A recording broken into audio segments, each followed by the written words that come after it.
आज तक हम सब ने हाथी और चींटी, हाथी और शेर की कहानियाँ चुटकुले ही सुने होंगे, पर हाथी और कुत्ते की दोस्ती की कहानी शायद ही सुनी होंगी या फिर यहाँ पहली बार सुन रहे होंगे। इस वार्ता के शुरू होने से पहले हमारे भारत में सामान्य तौर पे सब लोग हाथी और कुत्ते का रिश्ता बिल्ली और चूहे के जैसा मानते थे। हाथी और कुत्ते को नेचुरल एनिमीज मानते थे। जनरली विशाल हाथी को देखकर कुत्ता अपने डर को छुपाने के लिए ज़ोर ज़ोर से भौंकने लगता है और कुत्ते को देखकर हाथी गर्म मिजाज का हो जाता है, उन पे हमला करने के लिए दौड़ता है। लेकिन आज हम जो कहानी सुनने जा रहे हैं वो दोस्ती की एक अनोखी मिसाल पेश करेगा। एक समय की बात है, एक शाही हाथी किसी राजा के तबेले में रहता था। हाथी दिखने में तो काफ़ी आकर्षक और तंदुरुस्त लगता था। महल का शाही भोजन मिलने की वजह से हाथी काफ़ी तंदुरुस्त था। उसी के ठीक बाजू में एक कुत्ता रहता था जो दिखने में काफ़ी दुर्बल था, रोज़ खाना न मिलने की वजह से। हाथी जब खाना खाता था तब वह कुत्ता छुपकर देखता था। उसी दौरान जब हाथी के मुंह से कुछ चावल गिरते थे तब वह कुत्ता वहां जाकर हाथी के मुंह से गिरे हुए चावल खाता था, जबकि हाथी को पता ही नहीं था कि उनके साथ एक कुत्ता भी चावल खा रहा है। ऐसा रोज चलने लगा। हाथी के खाने के टाइम पर कुत्ता वहां पहुंच जाता था और हाथी के मुंह से गिरे हुए चावल खाता था। धीरे धीरे शाही चावल खाकर वह कुत्ता तंदुरुस्त और बहुत ही आकर्षक दिखने लगा।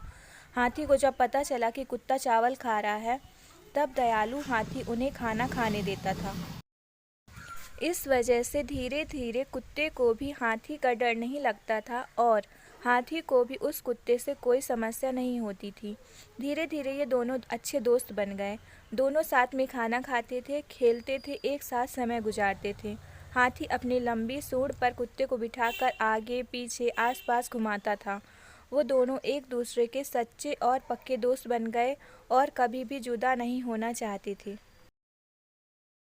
फिर एक दिन किसी गांव से एक अनजान आदमी आया। जब वो हाथी के तबेले से गुजर रहा था तब उसने उस प्यारे और आकर्षक कुत्ते को हाथी के साथ खेलते हुए देखा। उसको वो कुत्ता बहुत पसंद आ गया। उसने उस कुत्ते को महावत से खरीद लिया।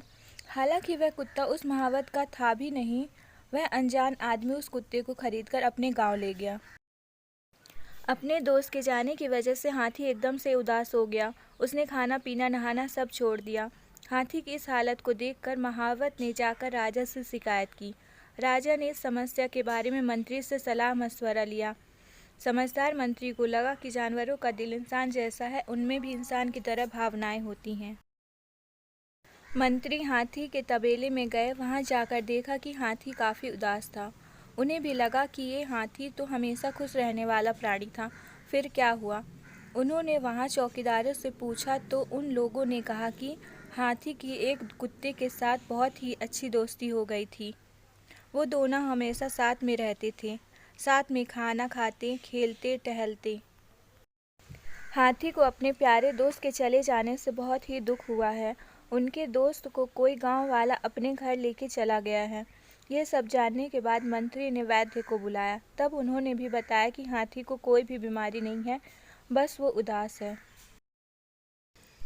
मंत्री जी ये सारी खबर लेके राजा के पास गए और उन्होंने बताया कि राजा, आप निश्चिंत रहिए, आपका हाथी एकदम स्वस्थ है, उन्हें कोई बीमारी नहीं है, बस वो खाली उदास है अपने दोस्त कुत्ते के जाने की वजह से। ये सुनकर राजा ने कहा कि मित्रता जीवन का अमूल्य भाग है। और राजा ने मंत्री जी को ये भी कहा कि मैं अपने हाथी को खुश देखना चाहता हूँ, ऐसा क्या करें कि वो फिर से खुश हो जाए। मंत्री जी ने कहा कि हम हमारे राज्य में एक ऐसी खबर कर दें कि जिस किसी ने भी हाथी के तबेले में से कुत्ता लिया है वो वापस कर जाए, अन्यथा उसे उनका दंड भरना पड़ेगा। दूसरे ही दिन वो अनजान आदमी जो कुत्ता ले गया था वापस उसे हाथी के तबेले में छोड़ गया। हाथी को देख कुत्ता बड़ी तेज रफ्तार से हाथी की ओर दौड़ा और हाथी भी अपने दोस्त की तरफ दौड़ा। हाथी की आंखों में अपने दोस्त के मिलने की खुशी साफ साफ दिखाई दे रही थी।